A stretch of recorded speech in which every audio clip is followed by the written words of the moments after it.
अनिकेतने आपल्या घराचं दार उघडलं आणि धबधब्यासारखा पाऊस समोर कोसळत असलेला. तसा मुंबईतही बऱ्यापैकी पाऊस पडतो.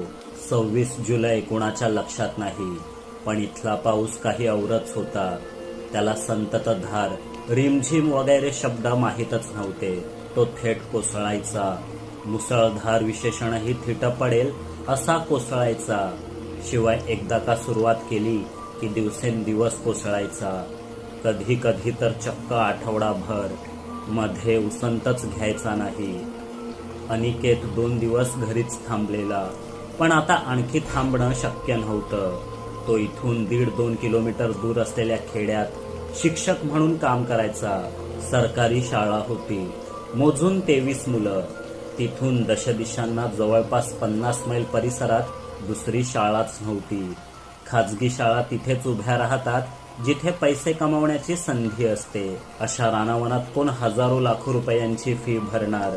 बाकी शिक्षणाचा वसा वगैरे नावापुरताच. तर सरकारने शाळा उभी केली, पण कुठलाही शिक्षक अशा ठिकाणी काम करायला धजेना. प्रचंड पाऊस, घनदाट जंगल, रानटी पशु, साप विंचवांचं भय, कीटकांचा त्रास, मलेरिया डेंग्यू तर 5वीलाच पुजलेले, स्थानिक भाषा येत नसल्याचा अडसर, साधनांची कमतरता, तुटपुंजा पगार. इतक्या समस्या असल्यावर एखादा वेडाच अशा ठिकाणी नोकरी पत्करेल. अनिकेत वेडाच होता. समाजसेवेसाठी वेडा. मुंबईत 3 BHK फ्लॅट, वडिलोपार्जित संपत्ती वगैरे सगळं असताना एखाद्याने आरामात आयुष्य जगलं असतं. पण कोरोनात आईबाबांच्या मृत्यूनंतर शहरात त्याचं मनच रमेना.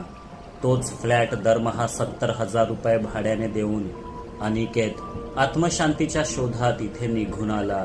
शिक्षणापासून वंचित राहिलेल्या इथल्या लहानग्यांचं भलं करण्यासाठी. इथल्या स्थानिक लोकांसाठी हा पाऊस म्हणजे बालपणापासूनचा सवंगडी. इथे आपल्यासारखं रुळांवर पाणी साचून लोकल रखडण्याचा प्रश्नच नसल्याने कामाचा खोळंबा होत नाही. भर पावसातही लोक मळ्यात रानात जाऊन आपली कामं उरकतात.